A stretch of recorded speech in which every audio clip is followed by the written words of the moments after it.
Alright, welcome back to a brand new video, and I want to do this thing like every month, where at the end of each month, I talk about the decks in the standard format that saw the most play, made the most impact, and got the most hype. So these are going to be this is going to be a fun series, I think anyways. So every month we're going to be doing these kind of videos.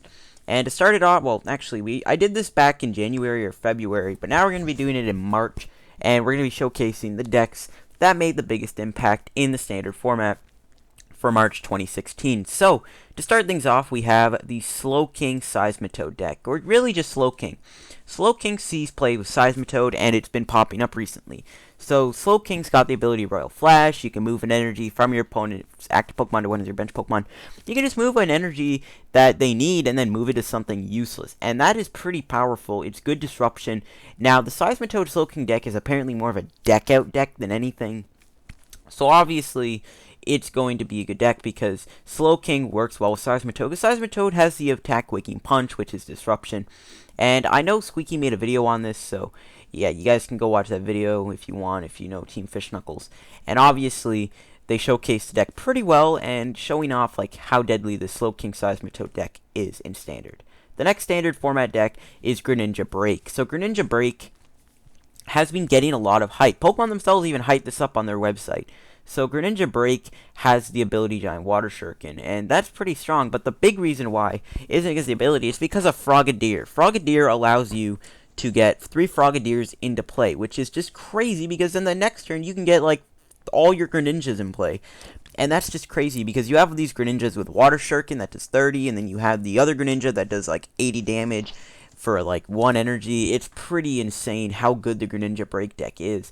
And it definitely deserves its hype. It's a pretty powerful deck, so expect to see a lot of Greninja Break in the future also. And it did get a lot of hype in March, and I'm expecting this deck to also get a lot of play in April.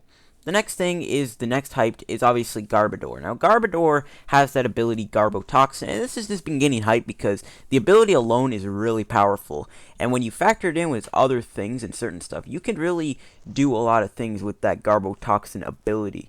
And that's what makes Garbodor so good. And I'm sure in April, we're going to see some Garbodor decks pop up, like maybe Yveltal Garbodor, Mega Manectric Garbodor, Jolteon Garbodor. There's a ton of different Garbodor decks out there that you can use, and I'm expecting Garbodor to make an impact as it did get hype. The next deck is Night March, and Night March was gaining hype thanks to Fighting Fury Bell and Puzzle of Time in a Breakpoint, and that allowed Pumpkaboo to actually, Night March to get a little more hype, but the hype may have died down a little bit because there is another deck in the standard format that has kind of been canceling that out, and that is Revenant Break, which is probably the most hyped deck out right now in standard and even expanded, since Revenant Break has the awesome power of 160 HP, which is good because you factor in the other Trevenant with the item lock ability. It is crazy, right? When Trevenant breaks your active with the other Trevenant below it, the one from XY with the item lock, then your opponent can't play any items, and that is powerful. And people have been running with Silent Fear and Hammers and Wobbuffet and stuff, and it has been doing extremely well with stuff like even Burst Balloon. So Trevenant Break, easily the most hyped deck out at the moment, and that's why Trevenant Break is also one of the biggest decks in Standard. The next deck is Mega Scizor, and Mega Scizor decks have been popping up, and especially with Mega Scizor Garbodor, Mega Scizor by itself with like Bronzong, it's a pretty strong deck since Iron Crusher is a good attack. For just 2 energies, you do 120, which is pretty good. So Mega Scizor decks have been seeing some play and getting some hype.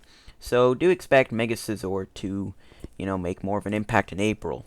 The next one is Mega Manectric, which may have been on a bit of a decline thanks to Gallade being a lot more popular, and especially with another Pokemon that we're going to talk about very soon. But Mega Manectric is still strong, and it's still going, obviously and there's a lot of versions of Mega Manectric that you can do. And Mega Manectric, like I said, continues to probably be the best Mega we have.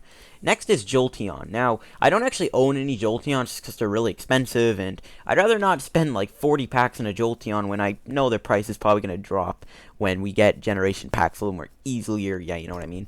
But Jolteon EX is still good. There's a lot of ways you can run it. You can maybe run with Seismitoad, you can run with Garbo. I've seen one with Mewtwo Y on Squeaky's videos. There's a ton of versions of Jolteon EX, and it has been getting hype. Obviously, it was one of the more consistent, expensive cards of March on Ptcgo. So do expect Jolteon EX once, you know, other tournaments come around. It's going to be a very big card in April. I can already see it. Flash Ray is a very strong attack. Now, next up is a combo of cards, and that's Plume, Vespiquen. This deck has also been getting a lot of hype and play. And basically, the point of the deck is you get a Plume in play turn 1, but also get your turn 1 Vespiquen in play thanks to Force of Giant Plants, which is strong because you play all these Pokemon, you get Item Lock in play, and then you also get this Vespiquen attacking with Be Revenge. It's a pretty powerful combo, and it has been doing very well. So Plume, Vespiquen is another deck that has been getting hype in March.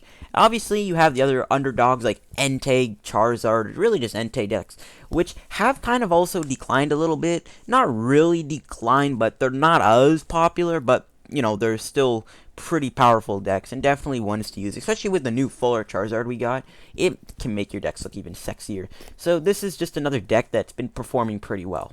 Next is Primal Groudon, which is a deck that also has been getting the hype, and it's a great way to just defeat Revenant Break, right? You know, this deck stomps on Revenant Break, mainly because once you get Primal Groudon in play, they can't really do much to it, and once you just Gaia Volcano their Trev breaks, it's over. Obviously, it does hurt with Vespiquen seeing the play, but Primal Groudon still has been getting the decent hype.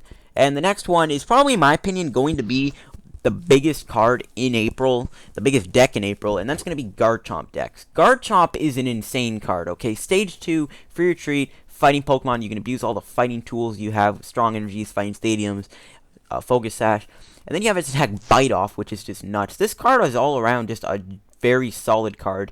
It's been getting hype, and I guarantee any money it is going to see a lot of play, and it's going to win a lot of events. I'm calling it right now. Next is Yveltal decks. Yveltal Dark decks are still the decks that you will normally see, since Yveltal is such a strong attacker. And, like I said, don't really ever expect Yveltal to, like, ever leave the format or anything. It's Yveltal EX. It is a crazy card.